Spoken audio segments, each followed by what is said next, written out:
Is course করা এবং বিদেশে যাওয়া ফিমেলের জন্য আসলে এটা বলা হয় একটা ব্যারিয়ার্স।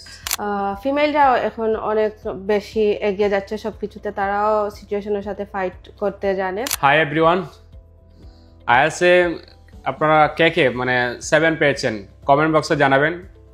অ্যান্ড সামনে আইএস এক্সাম দিয়ে কারা কারা 7 পেতে চান আপনারাও চাইলে কমেন্ট বক্সে জানাতে পারেন। আইএসএ 7 পাওয়া একটা স্কোর আসলে অনেকের জন্য একটা স্বপ্নের স্কোর। আমি মনে করি এই স্কোর আপনি পেতে পারবেন ইনশাল্লাহ। তবে স্কোর 7 পেতে গেলে কি কি ক্রাইটেরিয়া, কি কি পলিসি বলেন, স্ট্র্যাটেজি বলেন ফলো করতে হয়, আজকে ইন্টারভিউতে আপনি হয়তো কিছু জানতে পারবেন। তো আপনাদের প্রতি আমার একটা রিকোয়েস্ট, ভিডিওটা শেষ পর্যন্ত দেখবেন এবং অনেকগুলো ইনফরমেশন আপনি পাবেন যেটা আপনার পড়াশোনার ক্ষেত্রে হেল্প করবে। সো আমার সামনে বসা আছে কান্তা ম্যাম। আইএস পরীক্ষা উনি 7 পেয়েছেন, 19 জুলাই পরীক্ষা দিয়েছিলেন। চলেন আমরা একটু জেনে আসি উনি কি কি তথ্য আসলে আমাদের সাথে শেয়ার করেন, এই 7 স্কোর পাওয়ার পেছনে কি কি রহস্য আছে। ম্যাম, এই যে 7 পেয়েছেন, আপনাকে রাত দিন আসলে কতটুকু পড়াশোনা করতে হয়েছিল? স্যার, পড়াশোনার তো কোনো ব্যতিক্রম নেই, অনেক পড়ালেখা করতে হয়েছে। আর যে সময় কোর্স ছিল ওই সময় তো পড়ালেখা করার আর কোনো সুযোগ নাই, হোমওয়ার্ক শেষ করতে করতে সময় চলে যায়। কিন্তু পরবর্তী সময়ে একটা রুটিন মেনটেন করতে হয়, কোন সময় রিডিং পড়বো আমরা, কোন সময় রাইটিং। তো ওইগুলোতে বেশি বেশি ঠিক মতো সব মডিউলে টাইম দিলেই একটা ভালো স্কোর অ্যাচিভ করা যায়। স্যার, হেক্সাসে যে হোমওয়ার্কগুলো প্রেশার দেওয়া হয়, এই প্রেশারগুলো ভালো ছিল না খারাপ ছিল? খুব বেশি ভালো ছিল স্যার, এখন মনে হচ্ছে যে ভালো ছিল। কিন্তু যে সময় আমরা কোর্স করছি একটা খুব বেশি আজাব মনে হইতো ওই হোমওয়ার্কগুলোকে, যে কোনো টাইমই থাকতো না, বাসায় গেলে শুধু হোমওয়ার্ক আর হোমওয়ার্ক। কিন্তু এখন মনে হচ্ছে যে আমাদের অনেক বেশি হেল্প করছে ওই হোমওয়ার্কগুলো।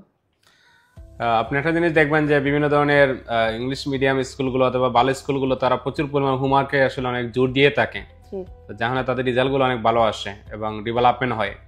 হেক্সাস কিন্তু আলহামদুলিল্লাহ একই প্রসেস আমরা মেনটেন করি এবং যেগুলো আপনার আইএস এর রিলেভেন্ট সেগুলোই আসলে হোমওয়ার্ক দেওয়া হতো। সো তাহলে আপনি ক্লাসে আপনার পারফরমেন্স কেমন ছিল? মানে আপনি কি রেগুলার ক্লাসে এসেছিলেন বা কোনো ধরনের অ্যাওয়ার্ড আপনি পেয়েছিলেন কিনা?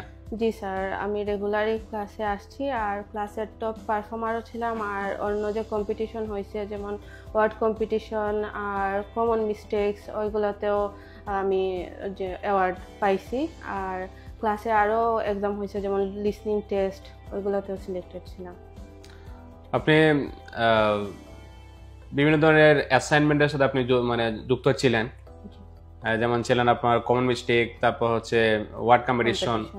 এই যে এগুলো মানে বিভিন্ন ব্যাচে আমরা এগুলো দিচ্ছি বা নেওয়ার চেষ্টা আমরা করছি, এগুলো কতটুকু আসলে আইএস এর ক্ষেত্রে রিলেভেন্ট বা কতটুকু আসলে তাদের হেল্প করছে?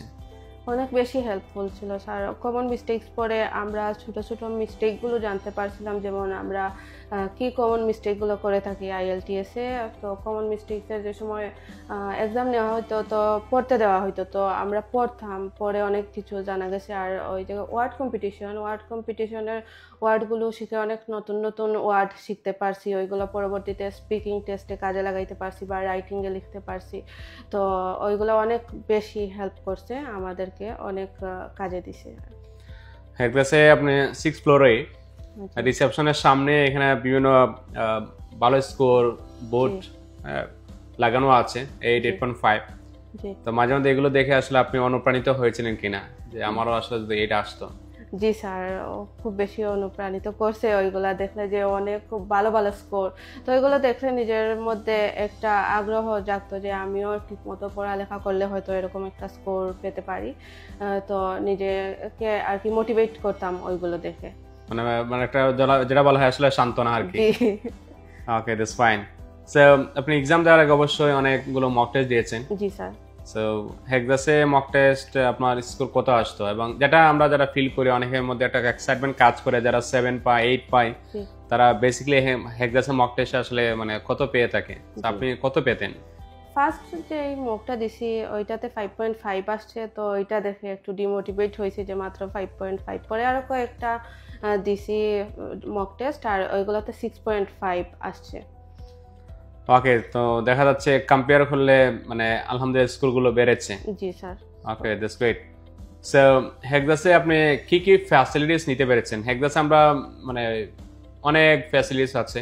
জি যদি আমি আসলে একটা ওয়ান বাই ওয়ান আমি যদি বলি যে আমাদের প্রথম হচ্ছে 28টা পার্সোনাল টেস্ট, জি 2টা মক টেস্ট ফ্রি দিয়ে থাকে আমরা কোর্সের সাথে, এবং স্পিকিং কেয়ার আছে, রিডিং কেয়ার আছে, রাইটিং কেয়ার আছে, হোমওয়ার্ক স্টেশন আছে। এখানে যারা হোস্টেল মেসে পড়াশোনা করতে পারে না তাদের জন্য আলাদাভাবে হোমওয়ার্ক স্টেশন আছে, বসে আপনি সারাদিন পড়াশোনা করতে পারবেন। ক্লাসে অনেক সময় স্যার হেল্প করেন, বা ক্লাসের বাইরেও আপনি হেল্প নেওয়ার সুযোগ আছে, যেমন সাপোর্ট সেন্টার। জি যে কোনো সময় চাইলে আপনি হেল্প নিতে পারবেন। সকাল 9টা থেকে রাত 9টা পর্যন্ত আমাদের স্যার ম্যাম অ্যাভেলেবল থাকেন। এই আলাদা একটা ফ্যাসিলিটি।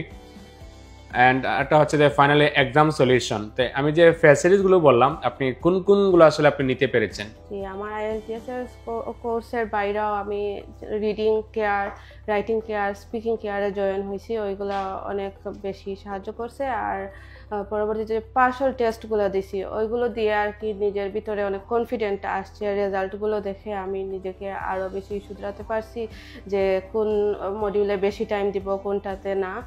আর মক টেস্টগুলো তো খুব বেশি স্ট্যান্ডার্ড লেভেলের ছিল। ওইগুলো দিয়ে আর কি আমি যখন ব্রিটিশ কাউন্সিলে এক্সাম দিতে গেছি মনে হয় নাই যে আমি ব্রিটিশ কাউন্সিলে এক্সাম দিছি।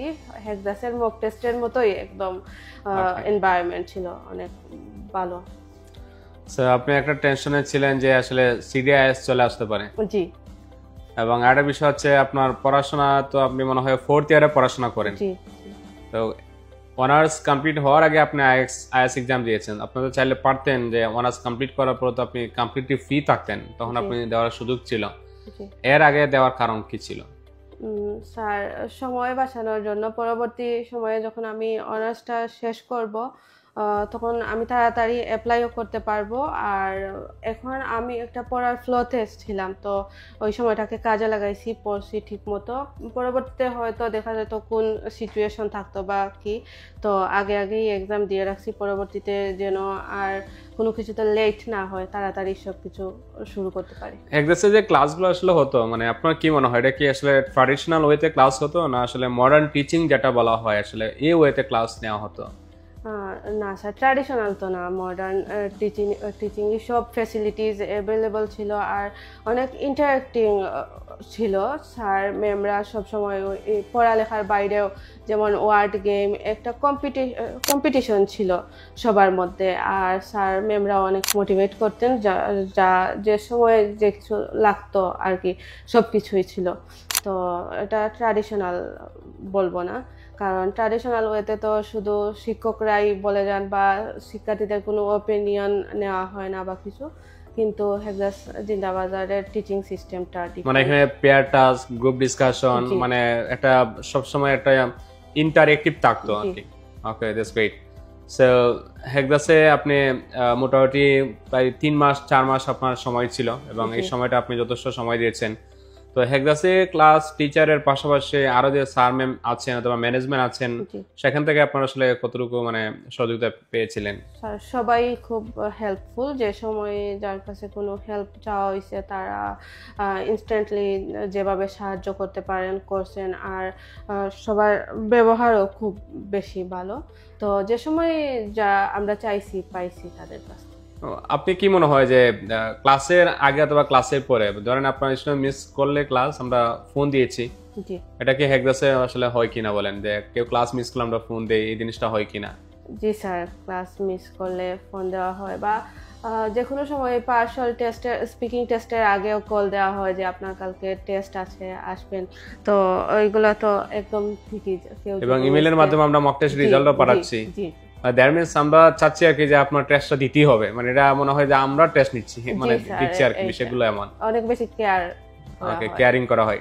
তাহলে এটা আসলে প্রমাণিত, মানুষকে, বাংলাদেশের মানুষ আমরা জানি যে আসলে অলস, এর মধ্যে সিলেট আবার অন্যতম অলস, জি কিন্তু ওটা আমরা আসলে জানি যে মানুষদেরকে আসলে একটু গাইডেন্স দেওয়া যায় বা হেল্প করা যায়, তারা আসলে ওই জায়গা থেকে বের হয়ে আসার একটা স্কোপ থাকে। কারণ প্রপার সাপোর্টের আসলে ঘাটতির কারণে কিন্তু আমরা অনেক সময় এই জিনিসটা আমাদের হয় না, ভালো রেজাল্টটা হয় না। তো আলহামদুলিল্লাহ আমরা করার চেষ্টা করেছি। একটু অন্য প্রসঙ্গে আমি যদি বলতে চাই যে বর্তমানে হেক্সাস জিন্দাবাজার, মেজর টিলা, সিডিআইএস এর টেস্ট বেনো, এই যে আমরা নতুন একটা ইনোভেশন হয়েছে আলহামদুলিল্লাহ। তো আপনি এটা কিভাবে দেখেন? হেক্সাস যদি সাকসেসফুল হয় এটা তো নিজের জন্যই মনে হয় একটা সাকসেস। আর অনেক ভালো লাগছে এটা দেখে যে হেক্সাসও এখন ভেন্যু। তো দোয়া করি যে হেক্সাস সামনে আরো বেশি এগিয়ে যাক, এটাই হেক্সাস চিন্তা ভাবনা। আইএস কোর্স করা এবং বিদেশে যাওয়া ফিমেলের জন্য আসলে এটা বলা হয় একটা ব্যারিয়ার্স। জি। তো আপনার কাছে কি মনে হয় এটা আসলে ফিমেল যারা আছেন তাদের জন্য আসলে এটা কি ডিফিকাল্ট জব না ইজি জব?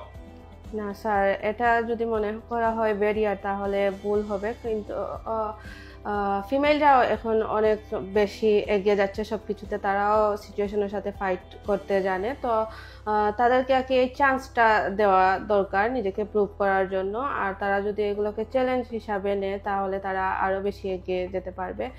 আর মনে হয় মানুষ এটাই চিন্তা করে যে মেয়েরা বাইরে গিয়ে কি করবে না করবে বা কোন ধরনের সিচুয়েশনে পড়বে, এই জন্য আরও চিন্তা করা হয় যে মেয়েদেরকে দেওয়া হয় না। কিন্তু উচিত যে তাদেরকে তাদের ড্রিমগুলো অ্যাচিভ করার জন্য সুযোগ দেওয়া উচিত।